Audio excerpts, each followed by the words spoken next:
Now, how are you cooperating with your colleague governors in the Southeast first to ensure that they also have a buy-in into this? Because they would normally be your first market because of geography. They're close by. Yes. And they also have contiguous zones. For example, if you talk about Anambra, for example, or even in Imo and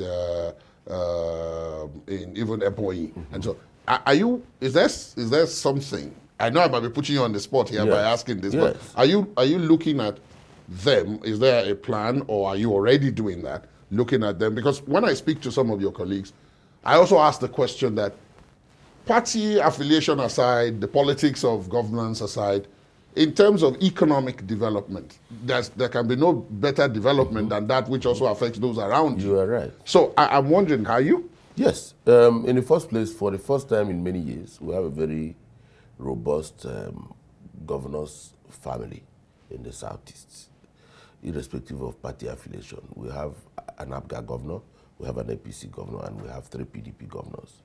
The relationship is very, very cordial and smooth. And again, we have come to respect and then put in the front burner those things which our sister states can do better than we do. Abia is very strong in rice, but not as strong as Ebonyi. So, for all of the things Ebonyi wants to do in rice, I am not particularly interested. But I'm interested in competing. Yes, competing. But I'm interested in producing enough. We produced 30,000 metric tons last year. We're going to do more. I'm interested in producing enough rice to feed Abia. I mean, if we have an overflow and we need to export, well, let that happen so at that point. Yes. But Ebonyi is running. If I see anything about rice, I will call the Ebonyi governor and say, how is it done, or how do we need to do it? And the Ebonyi state governor, for instance, is the leader of the Southeast Governors Forum. He came to Abia for 3 days. He came to look at what we were doing in mushroom farming. We are the pioneer state in mushroom farming today in Abia. But he has built a far bigger mushroom farm than the one he saw in Umuahia. And we gave him the technology, no problem. He also saw a few things, but when I needed to do a flyover, because he's a civil engineer, I also called on him. Yes. I said, oh, how do I do this thing? Quality, quantity, cheapness, so that I can get what I want, the best, the resources I have. And then he also gave me, in fact, he actually wrote down the steps I needed to take, and all of that. So this relationship is you can't be in Aba for 7 days without going to Nnewi if you're a trader.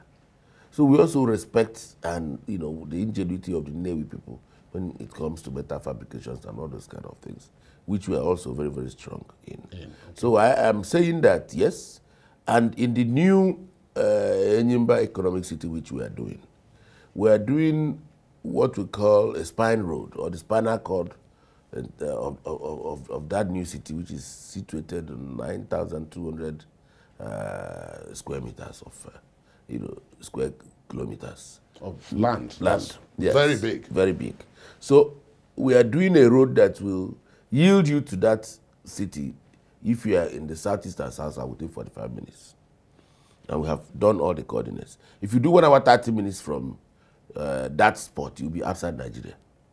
Because we are close to Cameroon. We are close to, yes. So this is the way we are thinking, finding a way to integrate the economy of the southeast, which is quite easy. We can do that through rail. We can do that through road. We have a project, joint governance project, to make sure that we do something about the road leading to the next state. The road I told you about, which I did to Akwa Ibom, was possible because Governor Dom had done his own part up to my boundary. In fact, he did 1 kilometer into Abia. So I now quickly... Which was more like a challenge. Exactly. So and I didn't want to cede part of my state to him. So you had to like, hey, please go back. So the desire to integrate our economies. And when that Enyimba Economic City comes on board, you will notice that there will be no difference between Aba and Port Harcourt. Well, we're 45 minutes away. But the entire area around there is between Aba and Port Harcourt.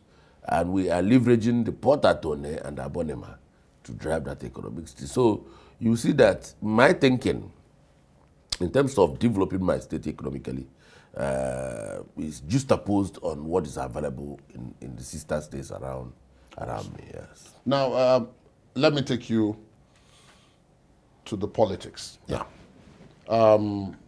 As you mentioned, there are 3 PDP governors. There's an APGA governor, and then there's an APC governor. A little while back, the Director General of the Southeast Governors Forum did publish a survey, the result of a survey, which indicated that the Southeast had not been treated fairly by the federal government in terms of infrastructure, locations, and all of that.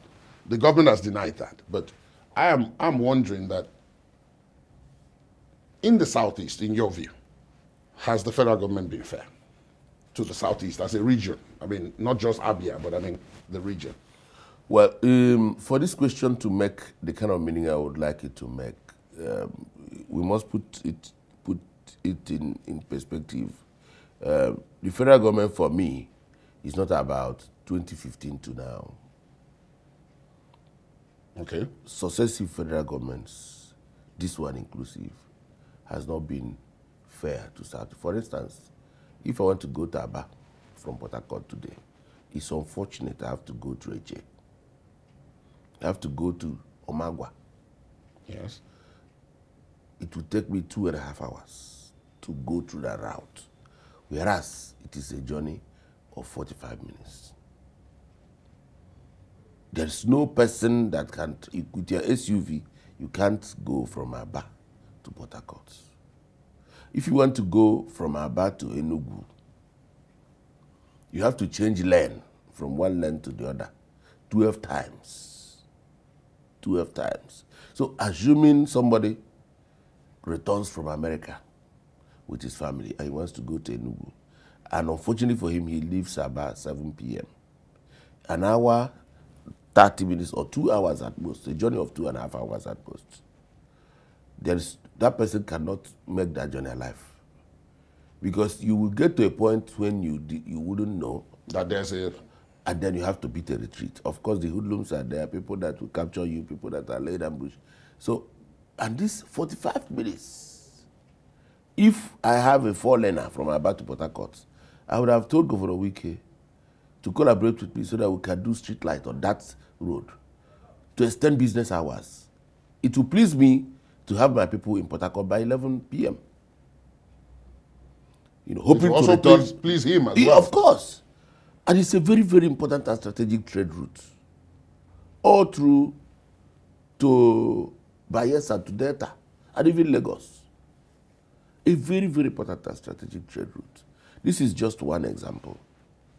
You know, and then I would also have loved a situation where, you know, some of these states, all the states in Nigeria, could do a one-on-one, either with Mr. Vice President or the economic team or the federal government.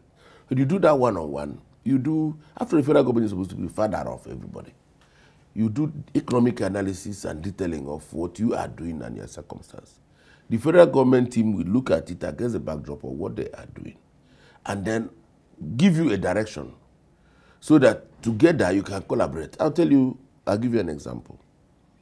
I had to appoint an essay whose duty it is to go and listen to what try to find out what the federal government is trying to do, and so that we can adapt quickly. Abia started the school feeding program even before the federal government. And when they came, they now offered to do primary 1 to 3. In my culture, it will not work. Why won't it work? In most schools where you have primary 1 to 3 pupils, you also have the elder brother. In primary 4 and 5. And if my younger brother every day in school eats 1 egg, and I don't get anything, let him pray that nobody molests him on the way. He will do the fight alone. Because I would say you ate alone. So you also fight alone. I will drag you by your ear until you get home. You know, so we said, no, we must do 4, 5, and 6. And we are the only state in Nigeria today that is doing primary 1 to 6. And it is working for us because we have reversed the drift to private schools, or public schools, to private schools from public schools. We had 141,000 pupils in our private schools, our public schools by the time we took over in 2015. But today, I tell you, there are 611,000. That's more than a 5-fold increase. Exactly. And we are employing 5,300 teachers, vendors, food vendors. And our school feeding program is not only for the pupils, but for the teachers too. Yes, because we also imagine, if the pupils eat and the teachers don't eat, then after eating, you go home because there will be no teaching. Part of the punishment for not making could be surrender your meal. Which is true, which is also true.